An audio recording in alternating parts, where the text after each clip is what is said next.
My name is Hannah, and this is the story of how my life took an unexpected turn after I married the love of my life, Michael. We met during our college years and fell deeply in love. Michael was everything I'd ever wanted in a partner, kind, supportive, and with a wicked sense of humor that never failed to make me laugh. My first meeting with Michael's parents, Robert and Helen, was cordial enough. Robert, a tall man with graying hair and kind eyes, greeted me with a warm handshake. Helen, on the other hand, was more reserved. She offered a tight-lipped smile and a quick nod, her eyes scrutinizing me from head to toe. "So, you're the girl who's stolen our Michael's heart," Helen said, her tone carrying a hint of something I couldn't quite place at the time.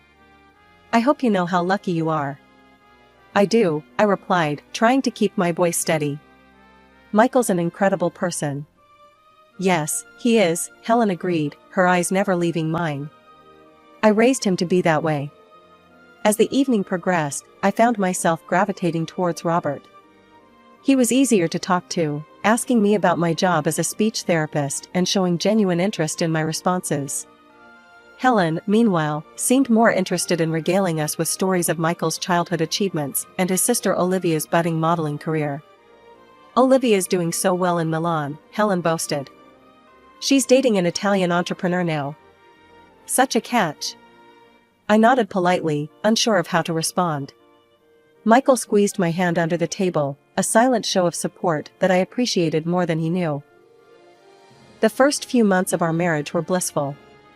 Michael and I settled into our new home, a cozy apartment in the heart of the city. We spent our weekends exploring local cafes, going on hikes, and simply enjoying each other's company. I threw myself into my work at the speech therapy clinic, finding immense satisfaction in helping children overcome their communication challenges. But as time went on, the cracks in my relationship with Helen began to show. It started with unannounced visits to our apartment. She'd show up at odd hours, always with some flimsy excuse. One sunny Saturday afternoon, Helen showed up unannounced yet again. I was in the middle of cleaning our apartment, my hair tied back in a messy bun and wearing old clothes. "Oh my," Helen exclaimed, her eyes widening in mock surprise. I didn't realize we were going for the shabby chic look these days. I bit my tongue, reminding myself that she was still Michael's mother. "I'm just doing some cleaning, Helen." "What brings you by?" She ignored my question, pushing past me into the living room. "Cleaning? Well, you could have fooled me. Look at this dust." She ran a perfectly manicured finger along our bookshelf, holding it up for inspection. I felt my cheeks burn with embarrassment as our neighbor, Mrs. Thompson, walked by our open door. Helen's voice carried, ensuring that every word was audible in the hallway. "Really, Hannah," Helen continued, her voice dripping with disdain. "I don't know how Michael puts up with this. When I was a young wife, I kept our home spotless. But then again, I didn't have the luxury of gallivanting off to work every day." "My job is not a luxury, Helen," I said, trying to keep my voice steady. "It's a career I'm passionate about." Helen scoffed. "Passion doesn't keep a home, dear. Speaking of which, where is Michael? Working late again? Or perhaps, elsewhere?" The implication in her tone was clear, and it took every ounce of self-control not to lash out at her. Instead, I took a deep breath and said, "Michael is at the gym. He'll be home soon." Helen mused, a sly smile playing on her lips. "Well, I suppose we'll see." I nodded politely, biting back the retort that threatened to escape my lips. Just then, Michael walked in, his gym bag slung over his shoulder. "Mom," he said, surprise evident in his voice. "What are you doing here?" "Just checking in on you too," Helen replied sweetly. "Someone has to make sure you're being taken care of properly." Michael's eyes darted between Helen and me, sensing the tension. "Hannah takes great care of me, Mom. And I take care of her. We're a team." Helen's smile tightened. "Of course, dear. Well, I should be going. Don't forget about dinner next week." As soon as the door closed behind her, I collapsed onto the couch, tears of frustration welling up in my eyes. "I'm so sorry, Hannah," Michael said, sitting beside me and pulling me into his arms. "I'll talk to her again. This has to stop." Little did I know that our lives were about to change in ways we couldn't have imagined. A few weeks later, I missed my period. At first, I dismissed it as stress, but as the days went by, I couldn't ignore the possibility any longer. With shaking hands, I took a pregnancy test. Those 2 minutes felt like an eternity, but when I finally looked at the stick, there it was, 2 pink lines. I was pregnant. When I told Michael about the pregnancy, his face lit up with pure joy. He swept me into his arms, spinning me around our living room. "We're going to be parents," he exclaimed, his eyes shining with happy tears. "I can't believe it, Hannah. This is amazing." However, the blissful bubble burst when we realized we had to share the news with Michael's parents. I hoped, perhaps naively, that the prospect of a grandchild might soften Helen's attitude towards me. We decided to tell them over dinner at their house.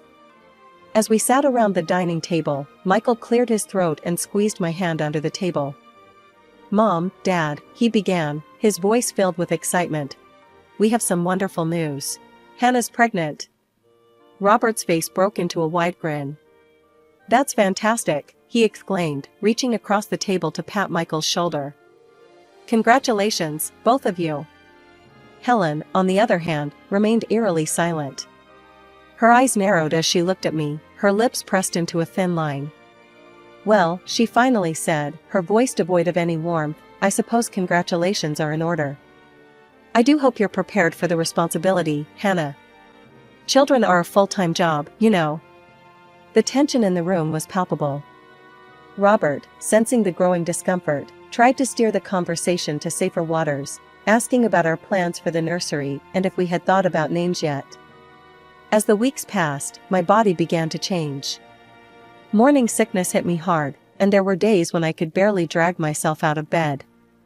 Despite feeling awful, I pushed myself to keep up with my work and household chores, determined not to give Helen any ammunition. One particularly rough evening, Helen showed up unannounced at our apartment. I had just returned from work and was exhausted, my feet swollen and my back aching. "Oh my," Helen said as she walked in, her eyes roving over my disheveled appearance. "You look absolutely dreadful, Hannah. Are you sure you're taking proper care of yourself? And the house, well, it's seen better days, hasn't it?" I bit my lip, fighting back tears of frustration. "I'm doing my best, Helen. Pregnancy isn't easy." She waved her hand dismissively. "Nonsense. Women have been having babies for millennia. There's no need to make such a fuss about it. When I was pregnant with Michael, I never let it interfere with my duties." As she continued to criticize everything from the state of our laundry to the contents of our fridge, I felt something inside me snap.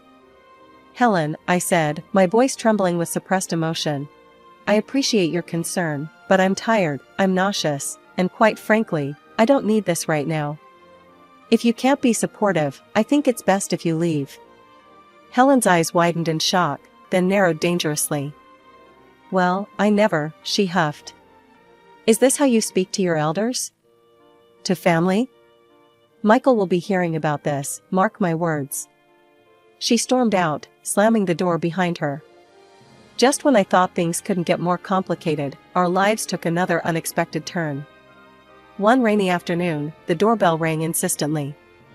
I opened it to find Olivia, Michael's sister, standing there with puffy eyes and a suitcase at her feet. "Olivia?" I gasped. "What's wrong?" She burst into tears and fell into my arms. "It's Marco," she sobbed. "I had to leave him. He was cruel to me. I barely escaped with my life." I ushered her inside, my mind reeling. Olivia had always seemed to have the perfect life, a successful modeling career, a wealthy husband, a glamorous existence in Italy. But as she poured out her story, a very different picture emerged. "He used me," Olivia choked out. "He never helped with anything, never gave me money. And now—" She placed a hand on her stomach, and I realized with a start that she was pregnant. Helen arrived shortly after, having been called by Olivia. She swept in like a hurricane, all concern for her daughter and venom for the absent Marco. "Don't worry, darling," she cooed to Olivia. "We'll take care of everything. A few weeks later, I gave birth to our beautiful daughter, Emma. Helen barely acknowledged Emma's arrival, her attention entirely focused on Olivia, who gave birth to a son, Luca, just 2 weeks after me. Helen was ecstatic about her grandson, lavishing him with attention and gifts, while barely sparing a glance for Emma. As the months passed, a clear pattern emerged in our household. Olivia, encouraged by Helen, became increasingly self-indulgent. She spent her days at beauty salons, getting massages and treatments, obsessing over regaining her pre-pregnancy figure. She made no effort to find a job, instead living off her parents' generosity. Before we knew it, it was time for the children to start school. Emma and Luca ended up in the same class, a situation that only highlighted Helen's blatant favoritism. She would pick up Luca from school, often leaving Emma behind for me to collect after work. At school events, Helen made it clear she was there only for Luca, barely acknowledging Emma's presence. One day, Helen fell ill. Olivia, unwilling to disrupt her beauty routine, turned to me. "Hannah," she said, her tone leaving no room for argument, "you'll need to pick up Luca, make his lunch, help with his homework, and get him ready for his school play. Mom can't do it, and I have appointments." I was taken aback by her presumption, but found myself agreeing. Despite everything, I couldn't bring myself to punish Luca for his mother and grandmother's behavior. He was a sweet boy, after all, and not to blame for the adults' actions. When Helen recovered, I thought things would return to their usual pattern. Instead, she approached me with an outrageous demand.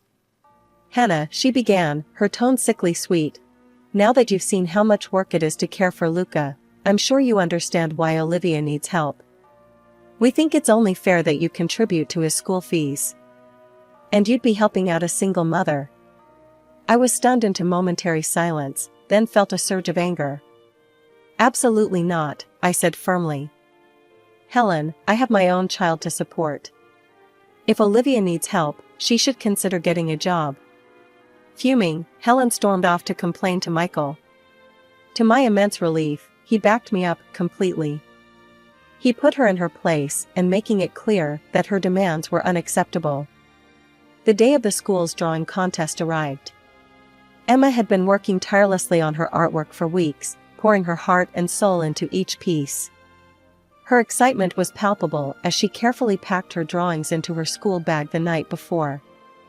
That morning, as we were getting ready to leave, Helen unexpectedly showed up at our door. "I thought I'd take the children to school today," she announced, a smile that didn't quite reach her eyes plastered on her face. "Really, Grandma? You'll take me?"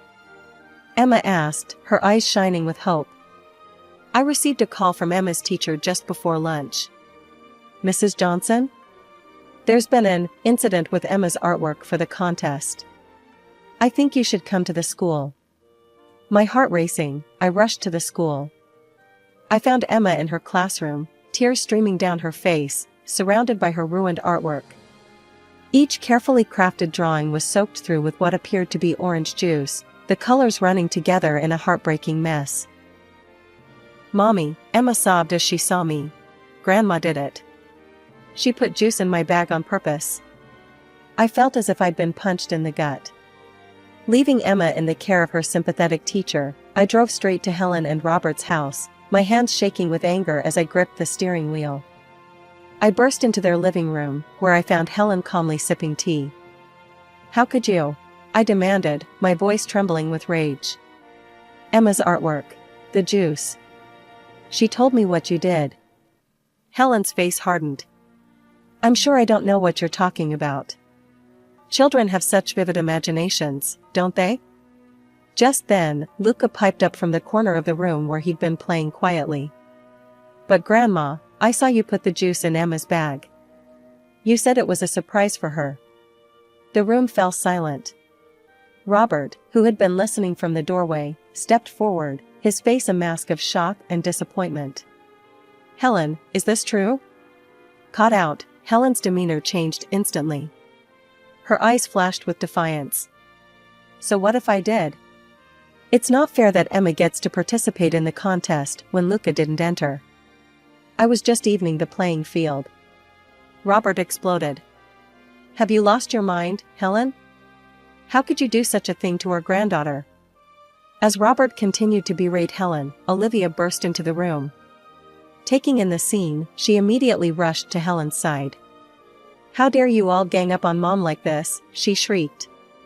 "Get out, Hannah. You're not welcome here." Stunned by this turn of events, I left the house in a daze. I drove home in silence, my mind reeling from what had transpired. When Michael came home that evening, I recounted the day's events. His face paled, then flushed with anger as I told him what his mother had done. "That's it," he said, his voice hard with resolve. "We're done. No more contact with Mom or Olivia. I won't have them hurting you or Emma anymore." A few months after the art contest incident, Emma came home buzzing with excitement about an upcoming weekend school trip. Her enthusiasm was infectious, and I found myself looking forward to this opportunity for her to create happy memories with her classmates. However, my joy was short-lived when I learned that Olivia was in charge of collecting payments for the trip. I made the payment promptly, making sure to get a receipt and even taking a screenshot of the bank transfer, just in case. The morning of the trip arrived, and Emma was up at dawn, her small suitcase packed and ready by the door. We arrived at school early, Emma practically bouncing with anticipation. But as we approached the bus, I saw Olivia standing there with a clipboard, and my heart sank. "Name?" Olivia asked coldly as we reached her. "Emma Johnson," I replied, trying to keep my voice neutral. Olivia made a show of scanning her list. "I'm sorry," she said, not sounding sorry at all. "But I don't have any record of payment for Emma. She can't go on the trip." Emma's face fell, and I felt a surge of anger. "That's impossible," I insisted. "I paid weeks ago. I have the receipt and bank transfer to prove it." Olivia shrugged. "I don't know what to tell you, Hannah. If it's not on my list, it's not paid." Emma started to cry, and I felt helpless. The teacher, Mrs. Anderson, approached us, concern etched on her face. "What seems to be the problem?" she asked. I explained the situation, and Mrs. Anderson looked troubled. "I'm so sorry, but if the payment isn't recorded, I can't let Emma on the bus. It's school policy." She hesitated, then added in a lower voice, "If you'd like, Emma could still come along. I'd be happy to cover her expenses privately." While I appreciated Mrs. Anderson's kindness, I couldn't accept. This wasn't about money, it was about principle. I thanked her but declined, then stepped away to call Michael. When I explained what was happening, Michael was furious. "Don't worry," he said, his voice tight with controlled anger. "I'm on my way. I'll meet you all at the campsite and pay for Emma's stay directly. She's not missing this trip." Relieved, I turned back to Emma and Mrs. Anderson. "Emma will be joining you at the campsite," I said, loud enough for Olivia to hear. "Her father will meet you there to sort out any payment issues." True to his word, Michael met the school group at the campsite and paid for Emma's stay. Our daughter ended up having a wonderful time, making new friends and enjoying the outdoor activities. But Michael and I weren't about to let Olivia's actions slide. As soon as Emma returned home, we went to the police station. The investigation was swift. It turned out that Olivia had indeed received our payment but had deliberately omitted Emma from the list of paid participants. She was forced to return the money and faced potential legal consequences for her actions. The rift in our family seemed irreparable now, but at least we were taking a stand. Just when we thought the drama had settled, my phone rang. It was my father-in-law, his voice tight with concern. "Hannah, I've heard some disturbing things about the school trip incident.